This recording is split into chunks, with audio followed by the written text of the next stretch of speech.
Hello, this video will have information about the tax impact of the projects that are currently being surveyed within the October community survey.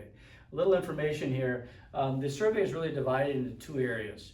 Number one are our core facility areas, so really having to do with the core mission of our school district of keeping quality facilities within our middle school, high school, elementary, etc. And those total up to $34.3 million in all the projects that are outlined in this video and other information.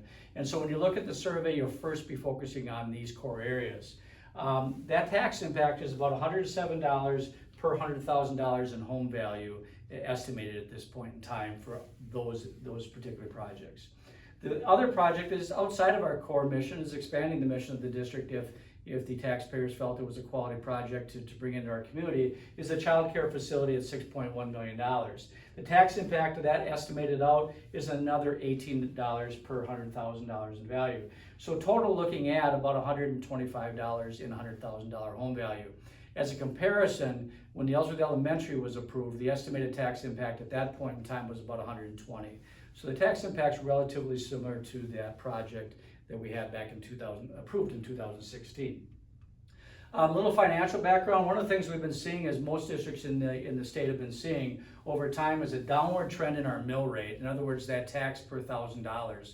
There's been a consistent decline. This chart goes back to 2016-17, which is the first year of the new elementary school. At that time, we said that would be the highest tax impact, would be the first year, and then it would be going down. Obviously, this has to do with some of our own local budget, but also the state budget, and really pretty high increases in the overall property values as we go on. As an example, just this last year, our district saw 16% property value increases in 1 year. So our mill rate is declining consistently with the projected mill rate for 23, 24, all the way down to $6.60 per thousand in value. This is this year's, and then moving into the 23-24 school year, these are the lowest on record all the way back to 1984 in the DPI records.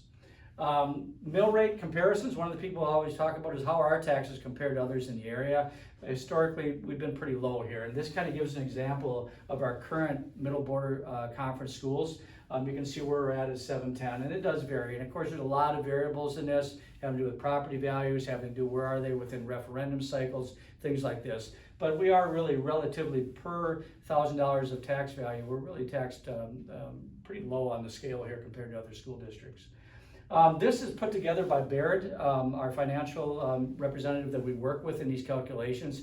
And so we just want them to show us at 30 million, 35, and 40 million, what is the tax impact. So an example, again, 34.3 million. This gives a 35 at 109. So we look at the idea, it's 107. So this gives all this idea down here with a 16% property value increase this year at an interest rate of 5.25% and assuming 4% property value moving forward, which has been a pretty good measure for us to use. So it's just good information to see that where we get our information is from Baird. That's where we're working from here.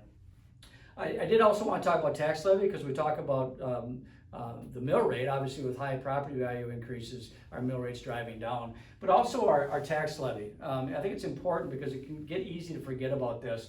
This is the first year of our middle school. Our tax levy at that point was $10,075,000. And again, we thought that we would see a decline from there. And we have seen a steady decline from that point in time all the way to this past year at $9.2 million tax levy. So when you look at this year, we are going to see an increase having nothing to do with any of these projects, but our estimate is at about 9.9, and that has to do with the new state biennium budget, a lot of complexities to that, but it will bring us up near where we were in 2016-17. But I think it's important to keep in mind that we haven't seen this consistent increase in our tax levy. It's actually been declining, and we see an increase this year. But again, having to do with the state biennial budget that's just been recently passed. Open house coming out of October 1st. Really hoping people can come in and get more information. I'll be making short presentations, but we'll have a number of staff, people available to show people around and really get a good look at all the projects that we're looking at. And so we're hoping people get that opportunity, and please complete the survey when you do get it here in early October. Thank you.